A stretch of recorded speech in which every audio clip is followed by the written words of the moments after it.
Hello everybody and welcome to another one of our training videos. Today we're going to be looking at listening. But not just listening, but active listening. So let me ask you a question, and I'd like you to leave in the comments the answer to this question. On a scale of 1 to 10, 1 being not so good, 10 being good, phenomenal, outstanding, where would you say that you are on the scale of your ability to listen? Your ability to listen. Where are you on that scale? You see, listening is one of the most important leadership skills, and yet one of the least used or the least focused on by leaders. Yes, they talk about strategy, they talk about goal setting, about the vision, about return on investment, and how you lead a team. Yes, that's leadership, absolutely. But what about the underlying elements that are so important to build the foundation of leadership? And one of those key foundations is listening and our ability to listen.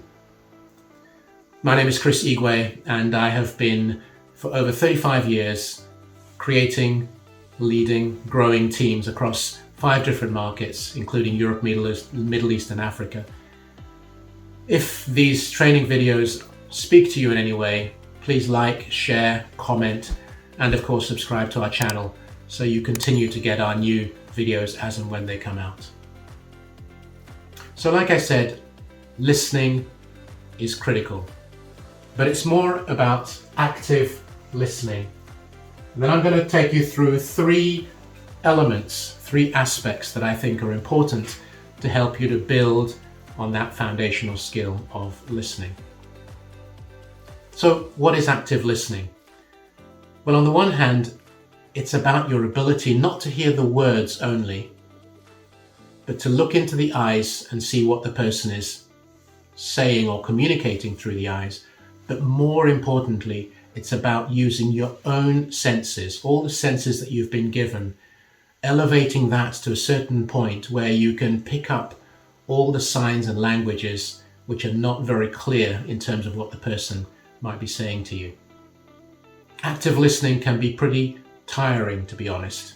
You have to listen intently. You have to listen to everything that is being said, everything that is being communicated to you. So that is active listening in a brief summary. So how do we address some of these in order to improve our active listening skills? Well, the first one I've put down is the real question.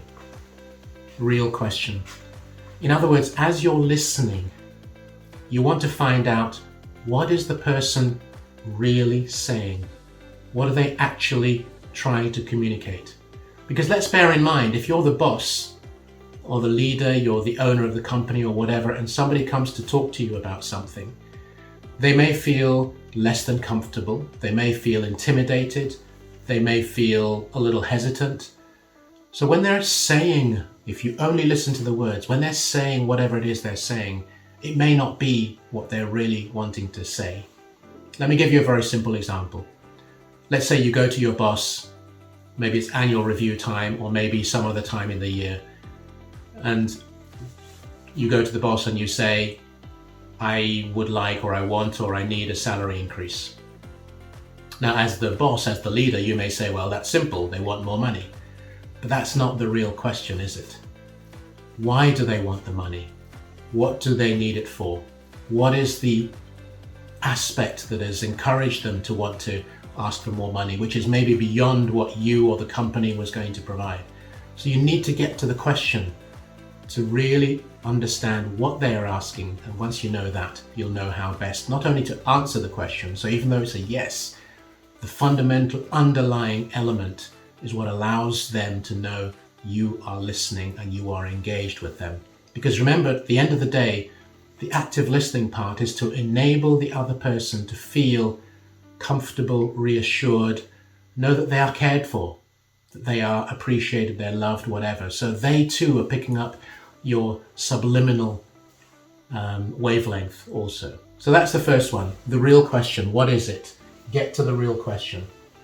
The second one is, and that may seem obvious, but again, if you're not good at listening or you don't have this as part of your operational methodology, you may forget it. Safe place.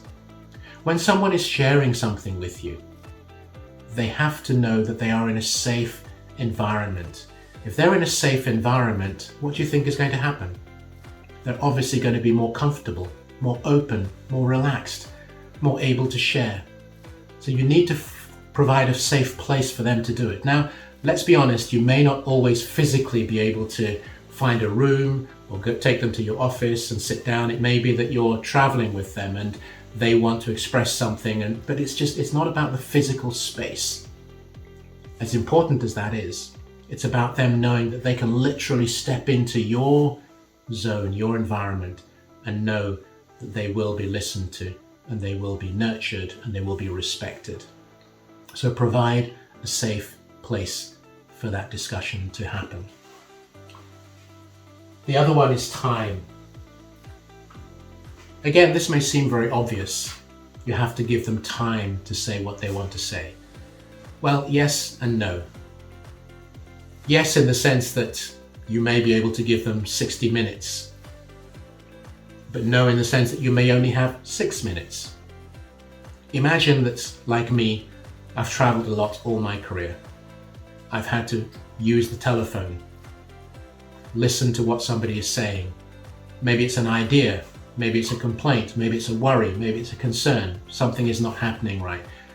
How can you, in a 6-minute period, engage with them so that they know that you are listening and they have your undivided attention? So time is not necessarily about the volume of time, it's about the quality of the time that you give them. That is so important. So time is important to them, but also to you. So those 6 minutes, if that's all you've got, have got to be incredibly valuable. The person has got to know that they too hear that you are listening to them and you have understood them. And then to wrap all this up, I would say you need to have intuition. Now, intuition is a whole different conversation, but you need to be able to assess what that person is saying. And in one way, the physical sort of way to do it is when someone is saying to you whatever it is they're sharing, you could mimic it, so mime it, kind of a nanosecond behind them. So if they are saying a phrase, you say the phrase just behind them in order to get that connection. But remember, you've got to know what they are saying, because if you forget what they're saying and you're trying to, through this physical process, repeat that what they're saying, not only does it go more into the depths of your being and improve your listening ability, but it also means that you are hearing what they are saying. And I was finished with one really key question that you should ask them. If after all this, you've done these 3 things, intuition, maybe you don't quite have it yet, you're working on it, why don't you just ask them the question in as comfortable a way as you can by saying, would you mind if I repeat what you've just said, just to make sure I understand it? And they say yes, and you repeat it. And if you've got it, then great. If you haven't got it and they say, well, that's not really what I meant, then you say to them, would you mind repeating it again? And they'll do it. But you've got to go through that process in order to make sure that you use all the skill sets that you have to be able to answer that question of listening. So, listening is about active listening. It's about asking the real question. It's about giving them a safe place, and it's about providing them with time to be able to really tell you what it is they want to share. So I hope that this video has given you some insights and some ideas. If it has, then please feel free to like, share and comment, and also subscribe to the channel, and we look forward to connecting with you again very soon. Thank you.